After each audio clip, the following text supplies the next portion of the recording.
खेसारी लाल यादव जी की संघर्ष मूवी यानी केजीएफ मूवी का ट्रेलर देखने के बाद मनीष कश्यप भी खेसारी लाल यादव जी को ढेर सारा प्यार आशीर्वाद दे रहे हैं, ढेर सारा सपोर्ट कर रहे हैं। खेसारी लाल यादव जी की संघर्ष मूवी को बहुत ही भोजपुरी के एक्टर्स, सुपरस्टार सभी लोग संघर्ष मूवी 2 का ट्रेलर देखने के बाद खेसारी लाल यादव जी को ढेर सारा प्यार आशीर्वाद मिल रहा है।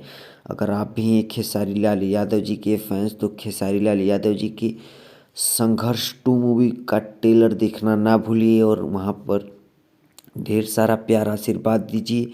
और खेसारी लाल यादव जी के फैंस हैं तो इस कमेंट बॉक्स में कमेंट भी करिए कि हाँ मैं खेसारी लाल यादव जी का फैंस हूँ। ऐसे ही खेसारी लाल यादव जी के रिलेटेड अपडेट न्यूज पाने के लिए हमारे चैनल को कर दीजिए सब्सक्राइब, बेल आइकन को प्रेस कर दीजिए।